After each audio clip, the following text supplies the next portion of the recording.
Google has a mission to organize the world's information. And I think if you think about the hierarchy, there's signal and data and information and knowledge.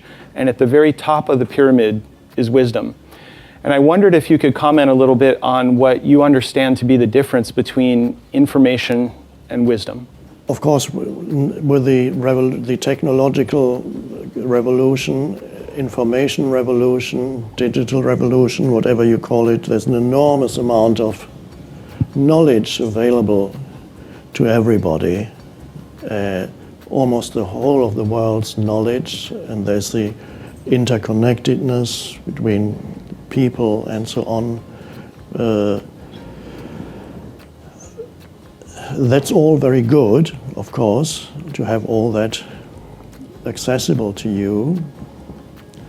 There's a danger, though, that you get drowned in too much information and too much knowledge. And by drowned, I mean that the mind gets bombarded with an excess of input, and therefore you miss something that is essential for a human life to be truly fulfilled, and that is a place of peace, inner peace or stillness, a place that one could describe as the source of all intelligence, that many people don't even realize exists within them. So I'd like to just talk briefly about that really we're talking about the core of what spirituality means. Spirituality is not having a particular belief structure, is not subscribing to a particular set of thoughts. Spirituality is discovering a dimension within yourself that is, we can either say deeper or higher than the continuous movement of thinking. And of course, all this information and knowledge is experienced in you as thought.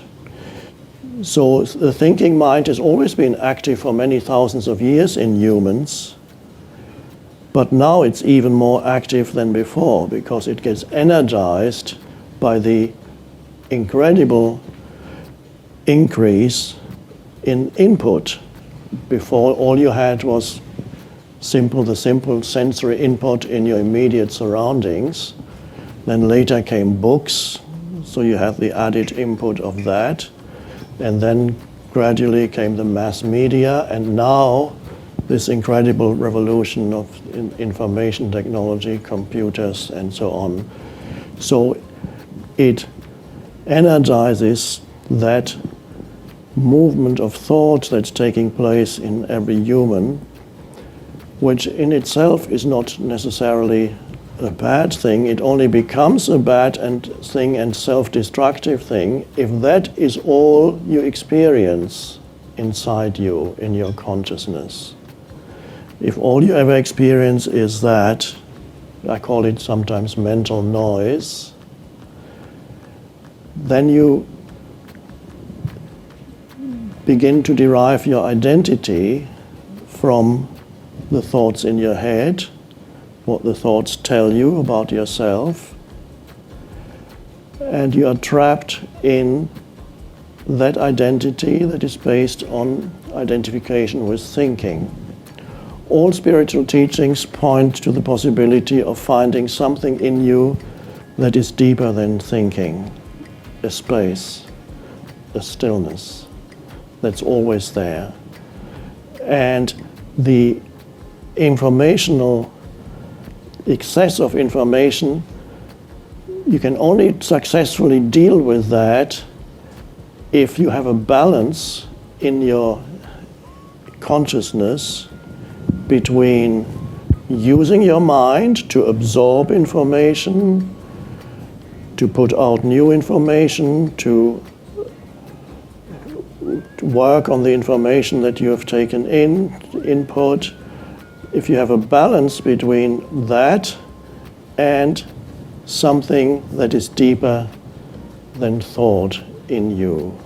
And really, instead of giving you new knowledge here, I don't want to do that because I don't want to add to the knowledge that you're taking in anyway, far more than you ever need. So instead of giving you knowledge here, I'd like to suggest that you experience at first hand in yourself that place of, I call it sometimes a presence, where you are alert, conscious, but not thinking.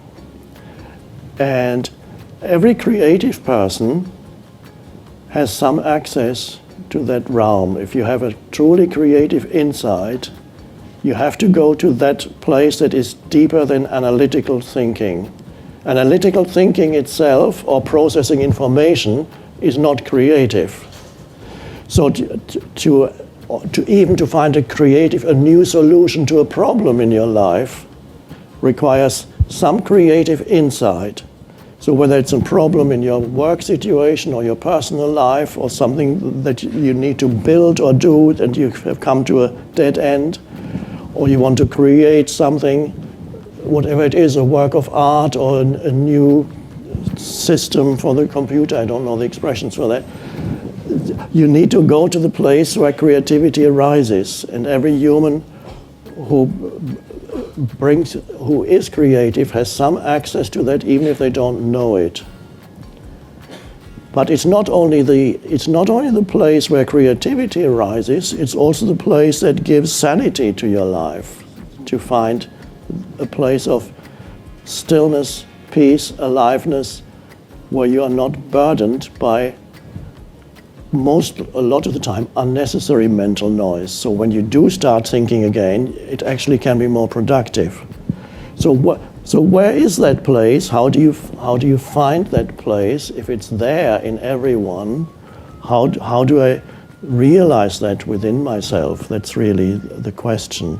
So a week ago I was in LA and I gave a talk about transformational movies, bringing consciousness into the movie industry.